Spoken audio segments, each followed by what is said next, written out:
Қайырлы күн баршаңызға. Мен әуелі өзімді таныстырып өтейін. Есімім Беркінбаева Салтанат Әмірханқызы. Жасым 49-да. Мамандығым бірінші санаттағы педагог-психолог. Бір ұлдың анасымын. Мен сіздерге айтқалы отырғаным өзімнің денсаулығым жайлы. Осыдан 4 жыл бұрын менде алғашқы белгілері көшеде түзу жолда да жүріп келе жатсам да, автобустан түсіп жатсам да, екі тіземнің буыны ұстамай қалып, мен сүрініп құлай беретін болдым. Ол кезде мен оның не жағдайда екенін түсінбедім. Ойладым, мына екі тіземе суық тиді ме, әлде тұз жиналды ма, содан буындарымда менде бір ақаулар болып жүрген шығар деп, сонымен дәрігерге баруға менде уақыт болмай, ертең мен жүре бердім. Содан февральдың 7-сі күні Шымалған жақтан келе жатқанымда екі бүйрегімнен қатты қысты дағыны приступ беріп, мен таксимен үйге дейін, қалаға дейін зорға жетіп, үйге келген кезде скорый шақырдым, жедел жәрдем. Жедел жәрдем келді дағыны мені сразу носилкамен 12-ші больницаға алып барды.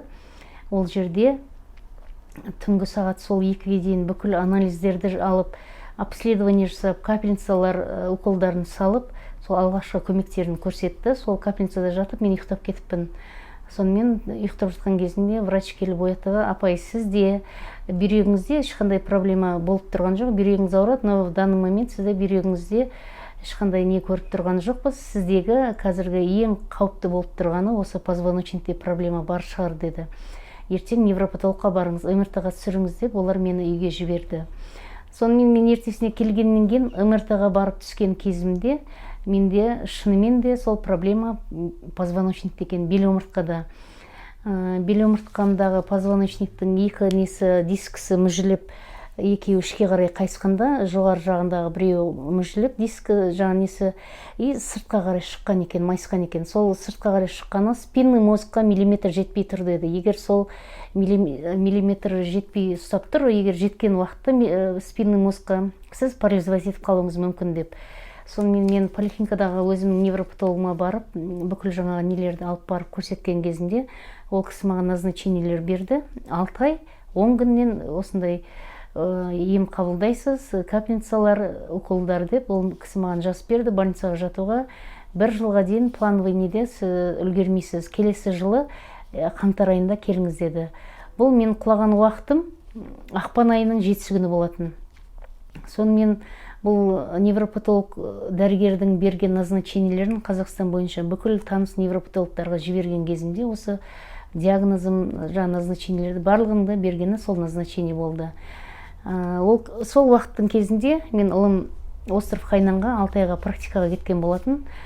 Мен үйде қарап жатпай, мына әлеуметтік желілерден Ресейдің, Бубновскийдің позвоночниктерге жасайтын жаттығуларын көріп, алғашқы жасағаным сол үйде растяжка дейді. Үйде жатып растяжка жасау, на позвоночникті созу, сосын туникке 20 секундтан салбырап тұру, бірден секіріп түспеу, аяқтың астына орындық не қойып, салмақ болмау керек позвоночникке. Ақырын түсіп, ақырын міну керек. Сол жаттығуларын жасап жүрдім.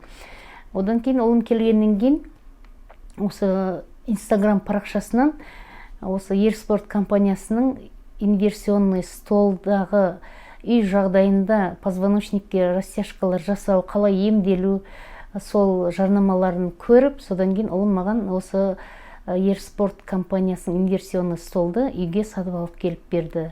Мен қазір сол үйде, үй жағдайында күнде демей қойын, енді күнара сол жаттығуларды жасап, қазір Аллаға шүкір, позвоночник өзінің қалпына келе жатыр.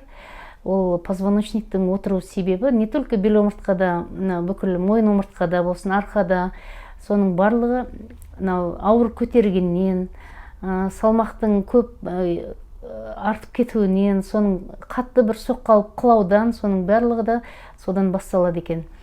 Енді осы инверсионный столды мен ғана пайдаланбаймын, үйде ұлым да пайдаланады.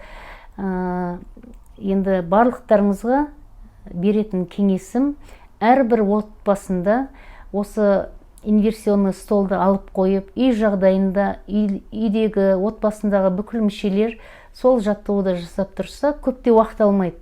Үй жағдайында сіздерге өте ыңғайлы. Соны жасап тұрсаңыздар, сіздердің де позвоночниктарыңыз барлығы өзінің қалпында болады. Бізде көбінде барып, или тренажерный залдарға барып, или жаңағыдай бір көп ем ала беруге де мынау қазіргі заманда мынау көбінде уақыт бола бермейді. Ертеңмен біз созып босқа уақыт өткізіп аламыз. Ал егер үй жағдайында сатып алып қойып үйде пайдалансаңыздар, өте тиімді, әрі ауырмайсыздар, әрі тиімді, ешқайда көп уақыт жоғалтпайсыздар. Барлықтарыңызға да өте пайдалы инверсионный стол. Ауырмаңыздар, сау саламатта болыңыздар. Барлықтарыңызға өзім осыны 3 жылдан бері қолданып жатқаннан кейін, барлықтарыңызға да осы Ерспорт компаниясындағы инверсионный столды үй жағдайына сатып алып қойып пайдалануларыңызға кеңес беремін. Сау саламатта болыңыздар. Мен жаңа сіздерге айтып өткен, ұлымның алып берген Ерспорт компаниясынан алған инверсионный стол болады. Жаттығу жасайтын. Енді сіздерге мен таныстырып айтып өтейін.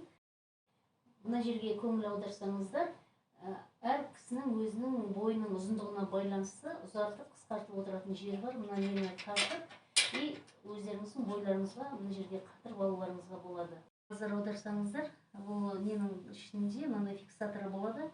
Соған байланысты сіздер мына жерге өздеріңіздің бірінші мына жоғары жағынан бастайсыздар. Ақырындап мынаны қойымыздағы сіз былай жатқан кезде сізге көмекші болады. Ең соңында бар бұл фиксаторды алып тастап тіке тұруыңызға болады. Алғашқы кездерде осы фиксатор арқылы өзіңіз жаттығуды осыдан ақырын қарай, төмен қарай бастап түсе бересіз.